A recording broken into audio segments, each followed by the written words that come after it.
पर 19 की बात कर रहे हैं, the center of the conic this is what. अब इसमें से आप देखो, पहले इसको f मान लोगे, एक बार x के रिस्पेक्ट में डिफरेंशिएट करोगे तो del f upon del x, एक बार y के रिस्पेक्ट में डिफरेंशिएट करोगे del f upon del y, दोनों को जीरो से इक्वेट करोगे, उसको सॉल्व करके x और y की वैल्यू निकालोगे।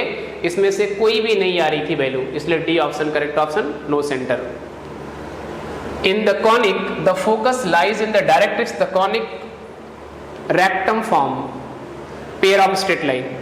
अगर फोकस उसका डायरेक्ट्रिक्स पे लाई करता है तो हमेशा वो straight pair of straight line होगी। ये अगर कॉनिक में फोकस इसका लाई करता है इसके डायरेक्ट्रिक्स पे तो ये हमेशा फॉर्म करेगी एक पेयर ऑफ स्ट्रेट लाइन। देखिए क्वेश्चन जो सबसे पहला था इसी वीडियो का, सबसे पहला प्रश्न जो था वो फिर से एक बार रिपीट आया आपके पास। वो देखिए आप ध्यान से इसको क्लियर कर लें, पहला जो था वही रिपीट आया। देखिए ये जो क्वेश्चन है the center of conic, first question आप ध्यान से देखो, इसी में वहाँ मैं करेक्शन कराया था, उसमें 0 0 0 करके 3 दिया था, लेकिन ये 0 0 करेक्शन कराया था। देखो ये 0 0 रिपीटेड क्वेश्चन है ये फिर से।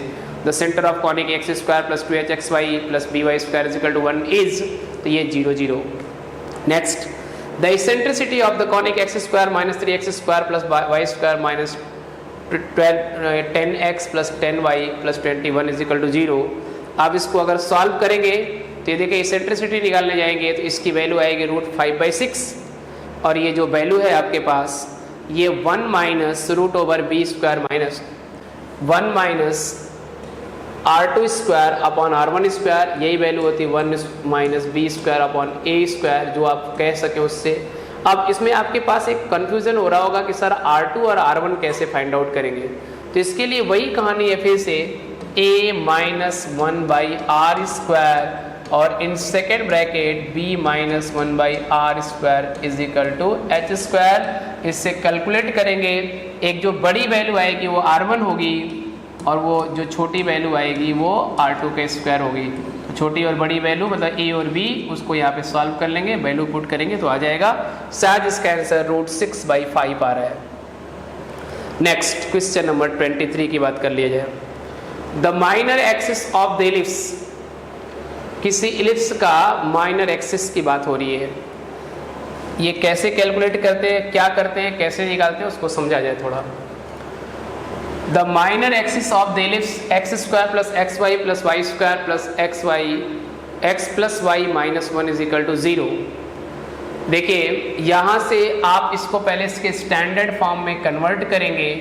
आफ्टर कन्वर्जन उसमें आपके पास आएगा ये r1 स्क्वायर और r2 स्क्वायर। क्वेश्चन नंबर 23 है आपका ये 23। जस्ट ए मिनट, कोशिश कर रहे हैं कि अगर ये शॉर्टकट में हो जाता है तो मैं इसको डिक्टेट कर दूं आपके लिए, और बहुत लॉन्ग जाएगा तो फिर पॉसिबल नहीं हो पाएगा, क्योंकि फिर एक एक पेज के क्वेश्चन इसमें हो नहीं पा रहे हैं ऑब्जेक्टिव में, वो लिखने की थोड़ी समस्याएं आ रही हैं बोर्ड के लिए, फिर उसको अलग से सॉल्व करना पड़ेगा। ठीक है, ये बहुत लेंदी क्वेश्चन है बेटा, मिल नहीं पा रहा है बहुत जल्दी है, लेकिन उसी फॉर्मूले से r1 स्क्वायर और r2 स्क्वायर निकालेंगे। उसका मेजर और माइनर एक्सिस का दोनों इक्वेशन कॉपी में है आपके पास, उसमें आप माइनर पे पुट करिएगा। आफ्टर सब्स्टिट्यूटिंग ये आंसर मिल रहा है। देखिए if h square is equal to ab for the conic this then it represent, ठीक, देखिए h स्क्वायर की वैल्यू ab हो गई तो ये तो पैराबोला भी दिखाता है। अब ये डिपेंड करता है डेल की वैल्यू पे। देखो h स्क्वायर बराबर ab है, अगर डेल का मान 0 हो गया तो ये पेयर ऑफ स्ट्रेट लाइन को दिखाएगा, बट अगर डेल की वैल्यू 0 की इक्वल नहीं है तो वो पैराबोला को दिखाएगा। ये डिपेंड करेगा कि h स्क्वायर की वैल्यू अगर ab है तो डेल क्या है, डेल अगर 0 है तो ये पेयर ऑफ स्ट्रेट लाइन होगा, और डेल 0 नहीं है तो ये पैराबोलिक शेप होगा। अब next, the conic √ax plus √by is equal to 1 represent what, parabola. ये जो कॉनिक है √ax plus √by is equal to 1, ये पैराबोला रिप्रेजेंट करता है। ये सेम क्वेश्चन मैंने आपकी कॉपी में इसको डिस्कस किया है, ये पैराबोला ही आता है, और ये शायद आप अगर चाहते हैं तो मैं इसको तोड़ दूं। वैसे ये कॉपी में क्लास में हुआ है क्वेश्चन। क्या किए थे, इसका बार बार स्क्वायर किए थे, 2 बार 3 बार स्क्वायर करने के बाद ये वैल्यू इसी पे रिपीट आ गई थी। क्वेश्चन नंबर कितना है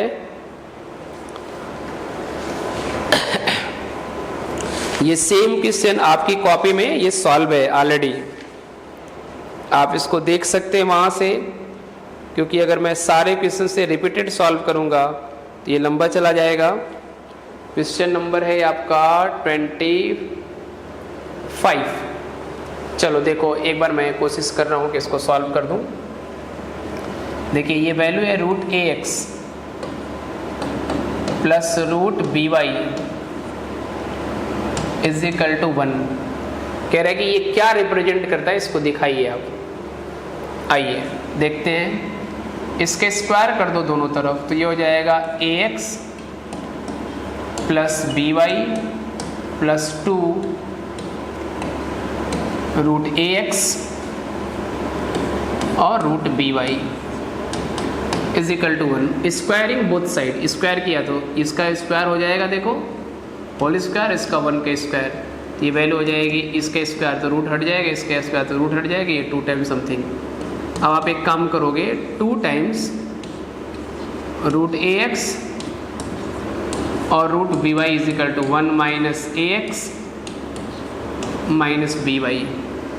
अब आप स्क्वायर फिर से एक बार कर लो, ये 4, देखो ये ax और ये by, इधर आ जाओ, माइनस इक्वल कर लो इधर, 1 माइनस ax माइनस by का होल स्क्वायर।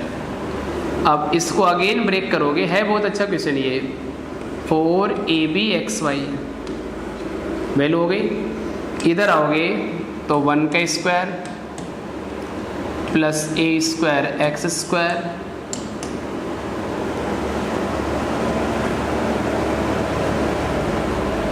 और इधर आओगे तो b² y², फिर ये प्लस क्या, ये माइनस हो जाएगा, सारा ही माइनस हो जाएगा, माइनस 2ax by या प्लस 2ax by, फिर ये आपका repeated minus 2 times ax minus 2 times by, ये पूरा मिल गया। अब इस 4xy को भी उधर लेके चले जाओ। अब देखो ये फाइनली आया a² x² plus b² y² plus, ये देखो ये और ये दोनों सेम है, तो उस साइड जाएगा, अगर उस साइड ले जाएंगे तो ये 2 टाइम्स प्लस में है, तो ये माइनस में हो जाएगा, यहाँ वैल्यू माइनस 2ab xy, और फिर इधर आते हैं यदि तो माइनस 2ax माइनस 2by और प्लस 1 इज इक्वल टू 0। चलिए बताइए, x² का गुणांक इसमें क्या आया, कोफिशिएंट a² आया, अर्थात आपकी वैल्यू a की वैल्यू है a², और जो y² का गुणांक है वो b होता है, तो b की वैल्यू है b², और यहाँ h की जो वैल्यू है xy के गुणांक के आधा, तो देखो ये आएगा -ab। अब इसको यदि आप फाइनली सॉल्व करते हैं तो देखो h² की वैल्यू आएगी h² is equal to a² b², और a.b की वैल्यू आएगी a² b²। देखो ये दोनों सेम है, अर्थात इससे मिला h² बराबर ab, h² की वैल्यू ab के इक्वल है। अब h² की वैल्यू ab के इक्वल है, तो ये तो कंडीशन पैराबोला का हो गया, ये पैराबोलिक शेप दिखाता है। यही आपका क्वेश्चन, ये ठीक ठाक क्वेश्चन था। कैसे क्वेश्चन को मैंने सॉल्व किया इस बात को समझोगे, और अभी मैं चाहूँगा कि इसको आप कंप्लीटली लिख भी लेंगे और थोड़ा इस मेहनत को, इसको मेहनत से देख लेंगे और इस मेहनत को सफल बनाएंगे, ताकि ये क्वेश्चन आ जाए तो छोड़ के ना आए। क्या हुआ है ध्यान दें, देखिए आपके पास जो इक्वेशन दिया है ना, इसका 2 बार स्क्वायर किया गया है। √ax √by is equal to 1 है, स्क्वायर किया, इधर पूरा स्क्वायर कर दिया, प्रॉपर स्क्वायर 1 का स्क्वायर, इसका हो गया a² plus b² plus 2ab is equal to 1। ये देखो ये 2 √ax √by ये उधर उठा के रख दो, 1 माइनस ax माइनस by, इसके स्क्वायर कर लो, 2 का स्क्वायर 4, रूट ए एक्स का ए एक्स, रूट बी वाई का बी वाई, और ये 1 माइनस ए एक्स माइनस बी वाई का होल स्क्वायर। अब इसको देखोगे तो 4ab xy, इसका स्क्वायर करो, a square plus B square plus C square plus 2ab plus 2bc plus 2ca। इसको सिंप्लीफाई करिए, इतना ही आएगा। अब देखिए सबको, इसको भी उस साइड ट्रांसफर कर दिए, आफ्टर ट्रांसफरिंग ये इतना बचा। एक्स स्क्वायर का गुणांक ए स्क्वायर है, वाई स्क्वायर का गुणांक बी स्क्वायर, इन दोनों को मल्टीप्लाई करेंगे तो ए स्क्वायर बी स्क्वायर आएगा, और इसमें h की वैल्यू आएगी माइनस ए बी, उसका स्क्वायर करेंगे तो ए स्क्वायर बी स्क्वायर आएगा। सेम वैल्यू आ गई, h स्क्वायर की वैल्यू ए बी, इसलिए पैराबोलिक सेव है। अब नेक्स्ट क्वेश्चन को आप देख लें। The length of the major axis of the ellipse is, जैसे ऊपर माइनर का बताया था वैसे ये मेजर का निकालेंगे। इसका भी आंसर आ रहा है आपका 4√6/3। जैसे ऊपर माइनर का था, मेजर का, आप एक एग्जांपल मेजर और माइनर का लेंथ निकालने का क्वेश्चन जरूर कर लीजिएगा किताब से, थोड़ा लंबा होता है, एक एक पेज का होता है, इसलिए मैं यहाँ कैलकुलेट नहीं करा रहा हूँ, लेकिन इसको सॉल्व जरूर कर लीजिएगा। देखिए आइए नेक्स्ट क्वेश्चन हम आपको दिखाते हैं। देखो इधर क्वेश्चन नंबर 27 कर लिया जाए। The conic 5x² minus 2xy plus 5y² minus 10y minus 7 is equal to 0 क्या रिप्रेजेंट करता है? ये इलिप्स कह रहा है, देख लेते हैं। देखो a की वैल्यू यहाँ 5 है बेटा, b की वैल्यू भी 5 है, और h की वैल्यू जो है वह है -1। ऊपर से एक्स स्क्वायर के कोफिशिएंट है -2, इसका हाफ। अब h स्क्वायर बराबर 1 आएगा और a डॉट b की वैल्यू 25 आएगी। तो यहाँ देख रहे हैं आपके h स्क्वायर की वैल्यू ए बी से लेस है, अर्थात फाइनली आप कह सकते हैं कि ये एक इलिप्स है। किसका इक्वेशन है? इलिप्स का। ये फाइनल आपको एक रिजल्ट दे रहा है इलिप्स का।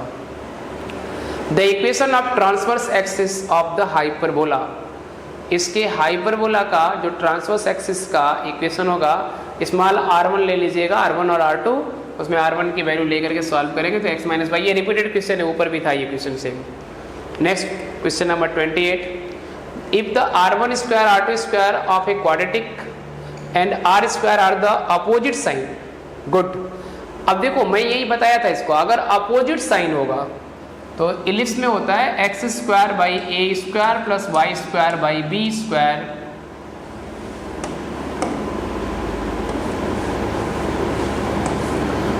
एक्स स्क्वायर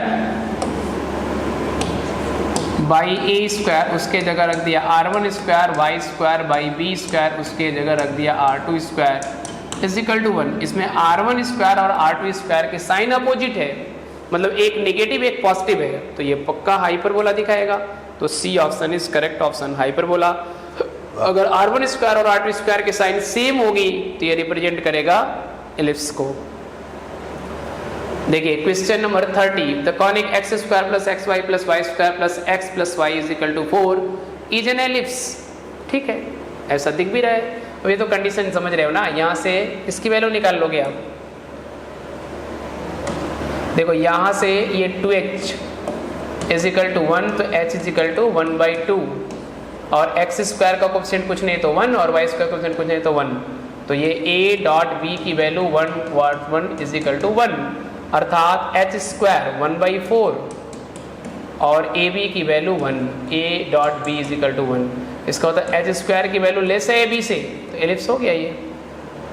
ऐसे ही the independent constant in the general conic of equation of second degree fxy is equal to 0 is what? देखो the independent constant in the general conic equation of the second degree fxy is equal to 0 is what? देखो ये conic के equation में कितने constant होते हैं second degree में, ये 5 बोला है और 5 होते भी हैं। आप देख लो, ये छोटी सी बात पूछ दिया है, छोड़ के आ जाते हो।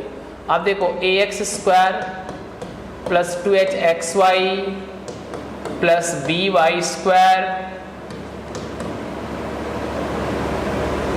प्लस by स्क्वायर, अभी तो ऊपर था एक सेकेंड डिग्री का equation, plus 2gx plus 2fy plus c is equal to 0।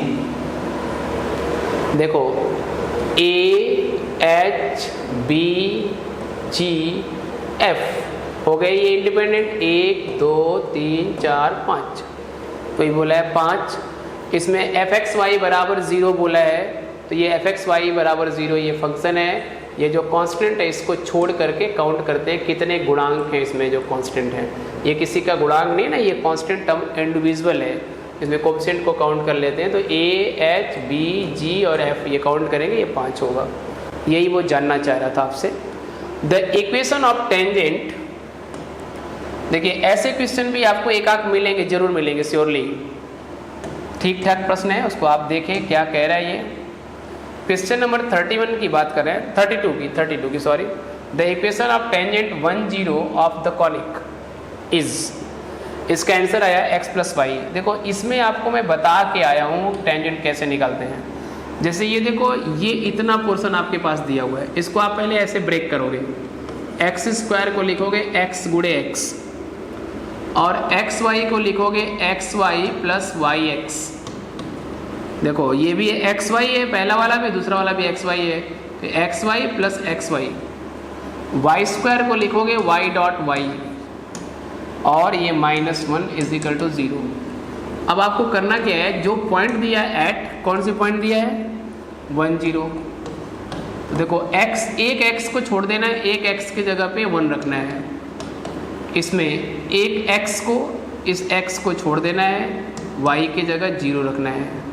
इस बार y को छोड़ देना है, x की जगह 1 रखना है, और ये y को और y डॉट 0, फिर -1 इज इक्वल टू 0। इसमें पहला वाला बताओ, x डॉट 1 x हो गया, ये 0 हो गया, और ये y हो गया, और ये -1 इज इक्वल टू 0 हो गया। इसको फाइनली आप देख लो ये क्या बोल रहा है, x प्लस वाई, 1 को इधर ले जाओ, 1 को इधर, x plus y is equal to 1, ये आंसर है आपका। ये मैं क्लास में जब ऑफलाइन क्लास ले रहा था तो कई सारे क्वेश्चन का टेंजेंट आपसे निकलवाया। आप क्या करोगे, जिसमें मल्टीपल टाइप होता है एक्स स्क्वायर वाई स्क्वायर, उसमें x इंटू एक्स कर लेते हो, और जिसमें ऐड होता है 2x y को ब्रेक कर लिया x y plus y x में, ऐसे करके ब्रेक कर लेते हैं। क्वेश्चन नंबर 33 की बात की जाए, द लोकस ऑफ, ये 33 है आपके सामने,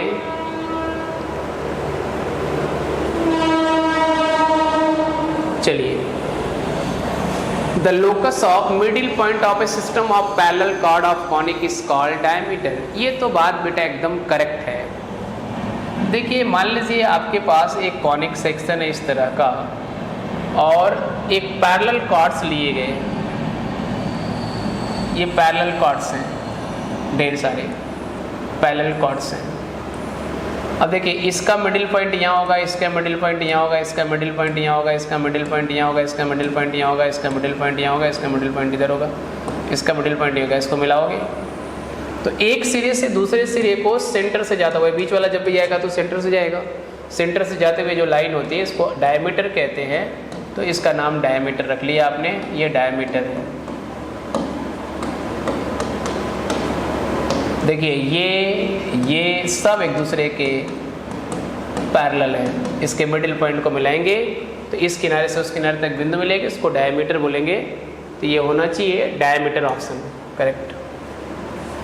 the focal conics have same centre only. Confocal conics जो हमारे पास दी गई है उसके पास फोकस सेम जगह होता है, और साथ साथ वो कॉन्साइड कर जाती है, एक दूसरे को ओवरलैप करती है, उनके दोनों फोकस कॉन्साइड होते हैं। तो ये सेम सेंटर ओनली लिख सकते हैं, इसका ऑप्शन करेक्ट ऑप्शन है ये। In a conic if all the 4 points of the intersection are distinct then the constant is of 0 order. बिल्कुल सही। कोई कॉनिक है, उसके 4 बिंदु हैं, वो सभी इंटरसेक्ट करते हैं अलग अलग बिंदुओं पे, तो उसका जो कांस्टेंट होगा वो 0 ऑर्डर का होगा। मतलब हमेशा कांस्टेंट का ऑर्डर 0 होता ही होता है। जब किसी में x और y के टर्म छोड़ दिए जाए तो वो कांस्टेंट होगा, और एक कांस्टेंट होगा तो उसका ऑर्डर 0 होगा। If one confocal of the conic is ellipse then other is hyperbola. ये भी आपको बार बार 2 इसमें आर्टिकल करवाई गई थी, शुरुआत में उसमें बोला गया था 2 कॉन्फोकल कॉनिक्स से अगर उसमें एक इलिप्स है तो दूसरा क्या होगा, तो दूसरा हाइपरबोला होगा। देखिए इसका मैं ऐसे फोटो भी आपको बना के दिखाया था, ये इलिप्स है और इधर देखिए हाइपरबोला है, दोनों का फोकस कोइंसाइड कर गया। तो ये वाला जो है ये हाइपरबोला होता था, और जो दूसरा वाला फिगर है उसको आप अगर केयर कर ले तो एलिप्स होगा। अगर दो कॉन्फोकल कॉनिक्स है, एक हाइपरबोला होगा तो दूसरा एलिप्स होगा, और दूसरा एलिप्स होगा तो पहला वाला हाइपरबोला होगा।